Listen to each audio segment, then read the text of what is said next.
મિત્રો, એક રબારીનો દીકરો આખા વિશ્વમાં મોજીલા મામાદેવ તરીકે પૂજાય છે.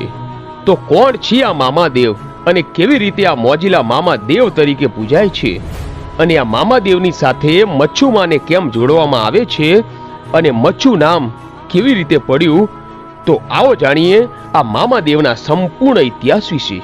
મિત્રો, એક પૂટા નામનો ભરવાડ અને રૂડીમાં આ બંને જણા પોતાના માલ ઢોર અને ઘેટા બકરા લઈ એક ખેતરથી બીજા ખેતર અને એક ગામથી બીજા ગામ જ્યાં ચારો મળે ત્યાં રોકાય અને વળી પાછા હાલતા થાય. અને કહેવાય છે કે આમ ફરતા ફરતા એકવાર પાંચાળની ધરતી ઉપર આ પૂટો ભરવાડ અને રૂડીમાં આવી પહોંચ્યા. અને આ પાંચાળની ધરતીનું મગાવા નામનું ગામ અને ત્યાં ભોળાનાથનું મંદિર. અને એ વખતે બરોબર શ્રાવણ મહિનો હાલતો. અને હવે આ બંને જણા મંદિરમાં રોકાણા અને પછી તો ગાયો દોઈ અને પૂટા ભરવાડ અને રૂડીમાએ મંદિરમાં જઈને શિવલિંગ ઉપર દૂધનો અભિષેક કર્યો. અને અભિષેક કરીને જ્યારે પાછા વળ્યા ત્યાં તો એ વખતે જોગીની જમાત બેઠી હતી.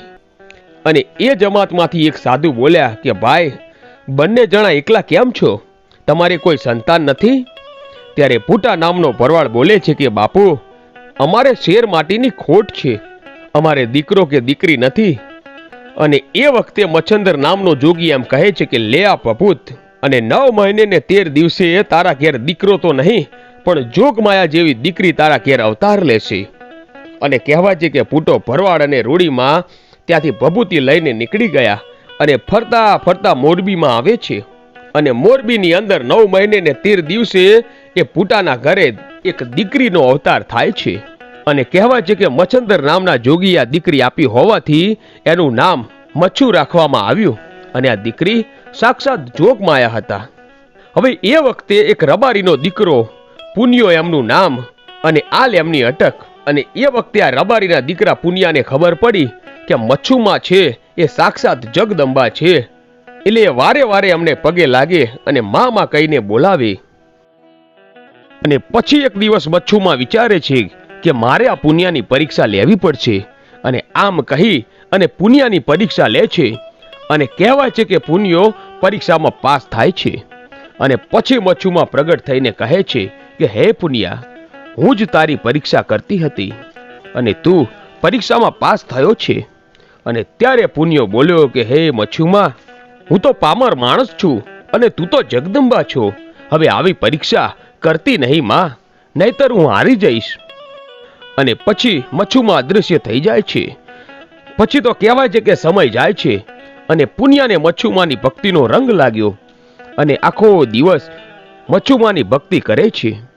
હવે સમય વીતતા વીતતા એક દિવસ નવરાત્રીનો સમય આવ્યો અને કહેવાય છે કે માં જગદંબા મચ્છુમાં નવરાત્રીમાં ગરબા ગાવા જાય છે. અને એક દિવસ આવવામાં મોડું થયું એટલે ગામના બીજા લોકોએ આ મચ્છુમાના બાપાને આવીને કાન ભંભેર્યા કે પૂટા, તારી દીકરી મોડી રાત સુધી ગરબા ગાવા જાય છે કે બીજે ક્યાંય જાય છે, એની ઉપર તારે નજર રાખવી જોઈએ. આમ ગામવાળાઓએ શંકા કરી, પણ પૂટાને ખબર હતી કે એની પર શંકા ન કરાય, આ તો સાક્ષાત જગદંબા છે. અને પછી કહેવાય છે કે દીકરી ઘરે આવી અને ત્યારે બીજા માણસોએ કહ્યું કે આટલી મોડી રાત સુધી ક્યાં ગઈ હતી? ત્યારે મચ્છુમાએ કહ્યું કે તમને મારી પર શંકા છે, તમે હજુ મને ઓળખતા નથી, હું કોણ છું? અને એવું કહીને માં જગદંબા મચ્છુમાએ એક પગ ઊંચો કરીને જમીન પર પછાડ્યો અને કહેવાય છે કે જમીન ફાટી. અને પછી મચ્છુમાં બોલ્યા કે હું હવે સમાધિ લઉં છું, હવે મારાથી અહીંયા રોકાઈ શકાય એમ નથી. તમે મારી ઉપર શંકા કરી છે, પણ હું તમને વચન આપું છું કે જ્યારે જ્યારે તમને મારી જરૂર પડશે ત્યારે ત્યારે હું તમારી સાથે હશું. જાઓ, હું તમને વરદાન આપું છું. તમારાથી રૂઠી તો નથી, પણ હવે મારે જવાનો સમય આવી ગયો છે અને મારે અહીંયા સમાધિ લેવી પડશે. અને એ વખતે જે પુનિયો રબારી છે એ મચ્છુમાને કહે છે કે માં, મને પણ તમારી સાથે લેતા જાઓ, તમારી વગર આ દુનિયા કઈ કામની નથી, મને પણ તમારી સાથે સમાધિ આપી દો માં. ત્યારે મચ્છુમાં પુનિયાને કહે છે કે પુનિયા, હજુ તો તારે દુનિયામાં તારી જરૂર છે, સમય આવશે ને એ વખતે હું તને જરૂર જણાવીશ. અને કહેવાય છે કે આમ પુનિયા મામા રોકાઈ જાય છે અને મચ્છુમાં સમાધિ લઈ લે છે. ધીમે ધીમે સમય વીતે છે અને પુનિયા મામાને એક દિવસ જેસરના મેળામાં જવાનો વિચાર આવ્યો. એટલે પુનિયા મામા અને 2-3 ભાઈબંધો સાંડો ઉપર ચડીને જેસરના મેળામાં જવા નીકળે છે. જતા જતા રસ્તામાં એક જગ્યાએ એમને તરસ લાગી એટલે એક નાનકડું ઝૂંપડું જોયું અને ત્યાં જઈને પાણી માંગ્યું. અને કહેવાય છે કે ઝૂંપડામાંથી એક વિધવા બાઈ બહાર આવી. આંખોમાંથી આંસુડાની ધાર વહી જાય છે અને હાથમાં પાણીનો લોટો છે અને આંખો રડી રડીને લાલ થઈ ગઈ છે. અને કહેવાય છે કે પાણી લઈને આવી અને પુનિયા મામાએ આંસુ જોયા કે ઓહો, આંખોમાંથી આંસુડા. અને પુનિયા મામા કહે છે કે પાણી તો પછીથી લઈશું, બેન તમને દુઃખ શેનું છે? આ આંસુડાનું કારણ શું છે? તમે મને કહો, મારી ઉપર વિશ્વાસ રાખો, મારાથી જે થશે ને એ મદદ તમને કરીશું. અને પુનિયા મામા આમ કહે છે ત્યારે એ બાઈ બોલે છે કે ભાઈ, તમે કોણ છો? કે હું રબારીનો દીકરો છું. ક્યાં જાઓ છો? કે જેસરના મેળામાં જઈએ છીએ બાપ. મેળામાં તો જશું, પણ એ પહેલા તમારા દુઃખની વાત કરો. અને એ વખતે બાઈ બોલે છે કે મોરબીનો જે રાજા છે એ રાજાને 32 લક્ષણા પુરુષની જરૂર હતી અને મારો નાનકડો એકનો એક દીકરો એ 32 લક્ષણો હતો અને જેની ઉપર હું રંડાપો ગાળતી હતી. અને મારો પતિ તો સ્વર્ગવાસ થઈ ગયો છે. એકનો એક દીકરો અને આ દીકરા ઉપર રંડાપો ગાળતી અને 32 લક્ષણો હતો એટલે મોરબીનો જે રાજા છે એનો ગઢ દિવસે ચણે અને રાત્રે પડી જાય. દિવસે ચણે અને રાત્રે પડી જાય એટલે જ્યોતિષોએ કીધું કે આ ધરતી છે એ ભોગ માંગે છે અને 32 લક્ષણા પુરુષનું બલિદાન જો આપવામાં આવે, એનું માથું જો કાપવામાં આવે અહીંયા, તો જ આ ગઢ સંપૂર્ણ રીતે ચણાશે.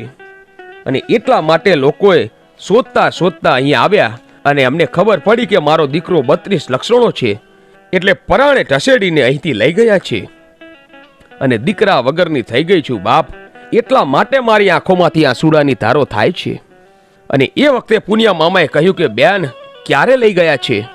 તો કે હજી હમણાં જ, હજુ મોરબીના ગઢ સુધી પહોંચ્યા નહીં હોય. અને પછી તો કહેવાય છે કે પુનિયા મામાએ ત્યાંથી સાંઢ હંકારી અને મોરબીના મહેલે પહોંચ્યા. અને મોરબીના મહેલની માલિપા વિધવાનો મંત્રોચ્ચાર કરતા હતા અને બલિદાન આપવાની તૈયારી હતી. ત્યાં જ પુનિયા મામા આવ્યા અને મોરબીના રાજાને કહે છે કે મહારાજ, થોભી જાઓ, તમારે તો 32 લક્ષણા પુરુષની જરૂર છે ને? તો કે હા, તો હું જ 32 લક્ષણો છું, માટે તમે મારું બલિદાન આપો, પણ આ એકનો એક દીકરો છે એને રહેવા દો.